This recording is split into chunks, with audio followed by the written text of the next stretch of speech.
Salut tout le monde et bienvenue sur ma chaîne.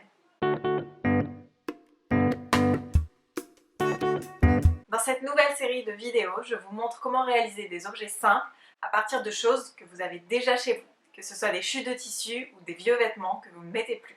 Dans cette vidéo, je vous montre comment réaliser un étui à passeport.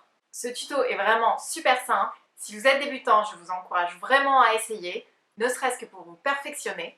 Et en plus, vous aurez un étui à passeport absolument unique qui protégera votre passeport pour vos prochains voyages. Pour réaliser cette couverture de passeport, vous n'avez pas nécessairement besoin d'une machine à coudre, même si ce sera plus rapide si vous en avez une. Maintenant, à vos aiguilles, à vos ciseaux, c'est parti! Pour réaliser cet étui à passeport, il vous faut un carré de tissu de 31 par 30 cm. Je vous conseille d'utiliser un tissu relativement épais. Pour ma part, j'ai utilisé la chute d'une toile de coton que j'avais utilisée pour faire un coussin. Il vous faudra aussi une bobine de fil assortie.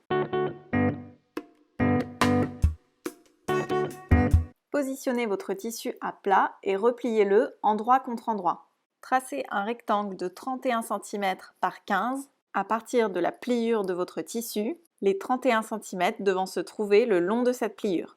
Pour cela, utilisez une craie ou un stylo à encre effaçable.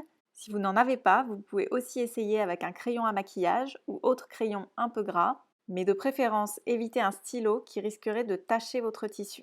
Réalisez de petites marques que vous reliez ensuite à la règle.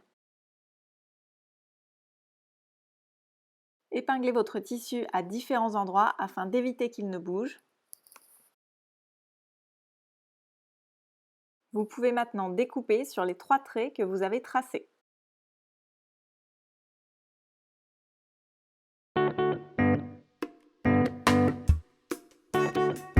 On peut maintenant coudre les 2 petits côtés, ainsi qu'une partie du grand côté en laissant à peu près 6 à 8 cm non cousus pour pouvoir ensuite retourner l'étui sur l'endroit. Si vous avez une machine à coudre, utilisez un point droit classique et faites une couture à 1 cm du bord. Commencez par l'un des petits côtés et arrêtez-vous à 1 cm de l'angle. Plantez votre aiguille dans le tissu, relevez le pied de votre machine et vous pouvez ainsi tourner votre tissu pour avoir un angle net à 90 degrés. Voilà, une fois cousu, avec l'ouverture qu'on a laissée pour retourner notre pièce. Mais avant de la retourner, on va dégarnir les angles, c'est-à-dire que l'on coupe l'excès de tissu dans chacun des angles, au plus proche du fil mais sans le couper. Ça permettra aux angles d'être bien nets une fois retournés.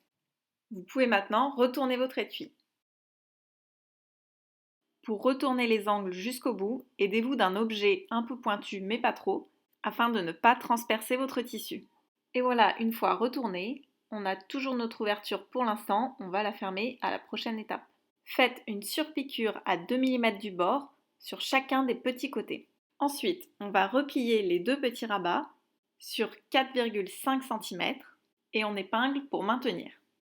Faites de même de l'autre côté. C'est le moment de vérifier la taille de la couverture par rapport à votre passeport, car il est encore temps de l'ajuster si besoin. Pour cela, vous pouvez jouer avec la largeur des rabats. Une fois bien positionné, on va venir faire une surpiqûre sur tout le tour de l'étui à 2 mm du bord. Cela fermera par la même occasion notre ouverture. Et voilà, votre étui / protège-passeport / couverture est maintenant terminé. Petite astuce pour insérer votre passeport, ouvrez-le entièrement et faites glisser la couverture de chacun des côtés. Ça vous évitera d'avoir à plier votre passeport et de l'endommager.